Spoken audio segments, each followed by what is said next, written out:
یا 60 روزے لگاتار رکھے جائے بنا گیپ کیے، اگر بیچ میں ایک بھی چھوٹ گیا تو پھر سے شروع کرنا ہوگا۔ یہ سختی کیوں ہے؟ اسی لیے کہ دین میں صرف کھانے پینے سے نہیں روکا گیا بلکہ جسمانی خواہش سے بھی روکا گیا ہے۔ روزہ صرف پیٹ کا نہیں پورے جسم کا ہوتا ہے۔ لیکن اب ایک اہم موڑ آتا ہے، جب رات میں اجازت ہے تو کیا اس کا کوئی مقصد بھی ہے یا بس راحت کے لیے ہے؟ کیا اس کے پیچھے کوئی حکمت ہے؟ یہی سے بہت کم لوگوں کو پتا ہونے والی باتیں شروع ہوتی ہے، اور یہی سے یہ سمجھ آتا ہے کہ اسلام صرف روکنے والا دین نہیں بلکہ بیلنس سکھانے والا دین ہے۔ سب سے پہلی بات جو بزرگوں کے بیان سے سمجھ آتی ہے وہ یہ ہے کہ رمضان کا ماحول انسان کے دل کو صاف کرتا ہے۔ زیادہ نماز، زیادہ قرآن، زیادہ ذکر، گناہ سے دوری۔ جب دل صاف ہوتا ہے تو نیت بھی صاف ہوتی ہے، اور جب میاں بیوی اس ماحول میں اللہ کی یاد کے ساتھ ملتے ہیں تو اس کا اثر آگے آنے والی نسل پر بھی پڑتا ہے۔ اسے یوں سمجھیے کہ جس وقت انسان کا دل اللہ کے زیادہ قریب ہوتا ہے اس وقت کی گئی دعا، کی گئی نیت زیادہ اثر رکھتی ہے۔ قرآن کی اسی آیت میں ایک لفظ آتا ہے، تلاش کرو۔ تفصیل میں اس کے الگ الگ مطلب بیان کیے گئے ہیں۔ ایک مطلب یہ ہے کہ اللہ نے جو تمہارے لیے لکھا ہے اسے حلال طریقے سے حاصل کرو۔ دوسرا یہ کہ اولاد کی نیت سے ملو تاکہ نیک نسل پیدا ہو اور امت مضبوط ہو۔ تیسرا یہ کہ رمضان کی راتوں میں عبادت، شب قدر کی تلاش، یہ سب بھی اسی تلاش میں شامل ہے۔ مطلب صاف ہے، بات صرف جسم کی نہیں نیت کی بھی ہے۔ اب یہاں ایک اور سوال اٹھتا ہے، اگر یہ سب اتنا اچھا ہے تو کیا اس میں کوئی خطرہ نہیں؟ کیا شیطان اس میں دخل نہیں دیتا؟ اور یہی سے اگلی اہم بات شروع ہوتی ہے جسے بہت سے لوگ سن کر چونک جاتے ہیں۔ اب اسی سوال سے آگے بڑھتے ہیں، کیا شیطان میاں بیوی کے رشتے میں دخل دیتا ہے؟ جواب ہے ہاں، اور یہ کوئی ڈرانے والی بات نہیں بلکہ حقیقت ہے۔ حدیث کے مفہوم سے یہ بات ملتی ہے کہ جب انسان پیدا ہوتا ہے تو شیطان اسے چھونے کی کوشش کرتا ہے، اسی وجہ سے بچہ روتا ہے، اور اسی سے اذان دینے کی حکمت بھی جڑی ہوئی ہے تاکہ شیطان دور ہو جائے۔ لیکن شیطان صرف پیدا ہونے پر ہی نہیں بلکہ انسان کی زندگی کے ہر اہم موڑ پر دخل دینے کی کوشش کرتا ہے۔ دینی کتابوں سے یہ بھی سمجھ آتا ہے کہ میاں بیوی کی خاص ملاقات کے وقت بھی شیطان موجود رہنے کی کوشش کرتا ہے۔ اس کا مقصد صاف ہے، یا تو گناہ کی طرف لے جائے یا پھر اولاد کے معاملے میں نقصان پہنچائے۔ اسی وجہ سے نبی کریم صلی اللہ علیہ وآلہ وسلم نے ایک چھوٹی سی مگر بہت طاقتور دعا سکھائی، بسم اللہ اللہم جنبنا الشیطان و جنب الشیطان ما رزقتنا۔ مطلب اے اللہ ہمیں بھی شیطان سے دور رکھ، اور جو اولاد تو ہمیں عطا فرمائے اسے بھی شیطان سے بچا۔ اب یہاں ایک بہت اہم پوائنٹ آتا ہے۔ رمضان کے بارے میں حدیث کے مفہوم سے یہ بات ملتی ہے کہ اس مہینے میں شیطانوں کو قید کر دیا جاتا ہے، یعنی ان کا اثر کمزور ہو جاتا ہے۔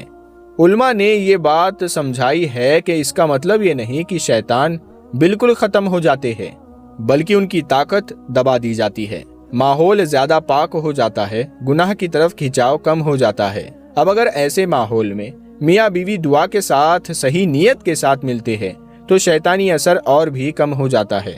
اب آتے ہیں تیسرے فائدے کی طرف، جو اکثر لوگ سن کر حیران ہو جاتے ہیں، اور کچھ لوگ تو ماننے کو بھی تیار نہیں ہوتے۔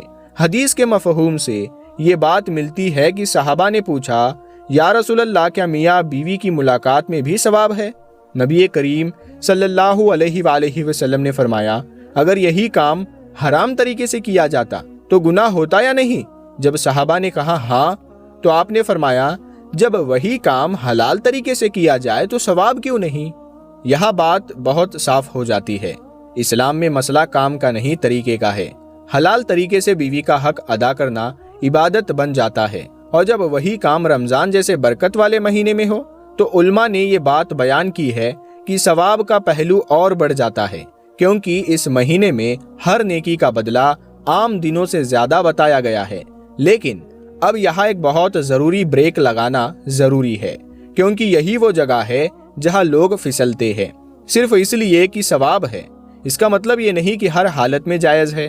اسلام اجازت بھی دیتا ہے اور لمٹ بھی طے کرتا ہے۔ اسی لیے اب ان حالات کو سمجھنا ضروری ہے جہاں اپنی ہی بیوی سے ہم بستری حرام ہو جاتی ہے۔ سب سے پہلا معاملہ ہے حیض کی حالت میں، یعنی عورتوں کا مہینے کا خون۔ فقہ کی کتابوں سے یہ سمجھ آتا ہے کہ اس کی کم سے کم مدت 3 دن اور زیادہ سے زیادہ 10 دن ہوتی ہے۔ اس دوران ہم بستری سخت منع ہے۔ اگر خون بند ہو جائے تو بھی غسل کے بنا اجازت نہیں۔ یہ معاملہ صاف ہے، اس میں کوئی ڈھیل نہیں۔ دوسرا معاملہ نفاس کا ہے، یعنی بچے کی پیدائش کے بعد آنے والا خون۔ اس کی زیادہ سے زیادہ مدت 40 دن بتائی گئی ہے۔ اس دوران بھی وہی حکم ہے، نہ نماز نہ روزہ اور ہم بستری بھی منع۔ بعد میں روزوں کی قضا ضروری ہے۔ تیسرا معاملہ فرض اور واجب روزے کا ہے۔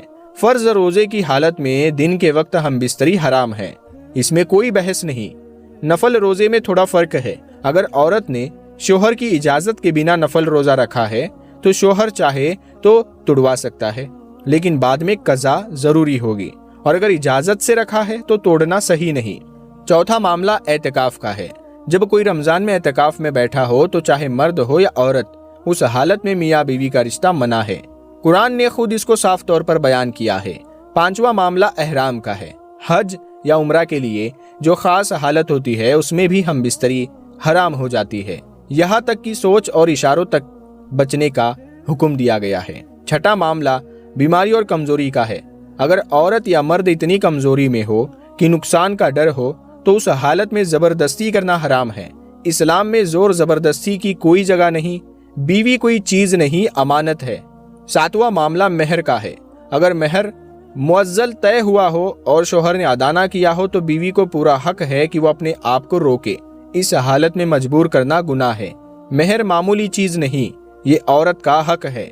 آٹھواں معاملہ نماز کے وقت کا ہے۔ اگر نماز کا وقت اتنا کم بچا ہو کہ ہم بستری کے بعد غسل کر کے نماز نہیں پڑھی جا سکے تو پہلے نماز ضروری ہے، رشتہ بعد میں۔ دین میں ترتیب سکھائی گئی ہے۔ نواں معاملہ علاقہ ہے، یعنی شوہر کا قسم کھانا کہ وہ طے وقت تک بیوی کے پاس نہیں جائے گا۔ اس حالت میں کفارہ ادا کیے بنا رشتہ بحال نہیں ہو سکتا۔ 10واں معاملہ جہار کا ہے۔ اگر شوہر بیوی کو ماں، بہن یا کسی محرم جیسا کہہ دے تو یہ جہار کہلاتا ہے۔ اسلام سے پہلے اسے طلاق سمجھا جاتا تھا، مگر اسلام نے اسے کفارے سے جوڑا۔ کفارہ ادا کیے بنا ہم بستری حرام رہتی ہے۔ ان ساری باتوں سے ایک چیز بالکل صاف ہو جاتی ہے، اسلام نہ تو رشتوں کو گندا کہتا ہے نہ اسے کھلا چھوڑ دیتا ہے، بلکہ صاف حدیں طے کرتا ہے۔ رمضان میں میاں بیوی کا رشتہ حرام نہیں، مگر وقت اور حالات کے ساتھ بندھا ہوا ہے۔ دین میں صبر ہے، روک ہے، امتحان ہے۔ رات میں حلال دائرے میں راحت ہے اور ہر وقت اللہ کی یاد ہے۔ یہی رمضان کی اصلی ٹریننگ ہے۔ صرف بھوکا رہنا مقصد نہیں، بلکہ اپنے نفس کو کنٹرول کرنا مقصد ہے۔ اگر کوئی دین میں جان بوجھ کر غلطی کرتا ہے تو یہ معمولی چوک نہیں، اس کا کفارہ اس لیے رکھا گیا تاکہ انسان اس کی گمبھیرتا سمجھے۔ اور اگر کوئی رات میں حلال طریقے سے صحیح نیت کے ساتھ اللہ کی حدوں میں رہ کر اپنا رشتہ نبھاتا ہے تو وہ گناہ نہیں بلکہ ثواب کا ذریعہ بن جاتا ہے۔ آخر میں نتیجہ بالکل سیدھا ہے۔ دین آسان ہے مگر لاپرواہی کی اجازت نہیں دیتا۔ رشتہ حلال ہے مگر بے کنٹرول نہیں۔ رمضان رحمت ہے مگر تقوی کے ساتھ۔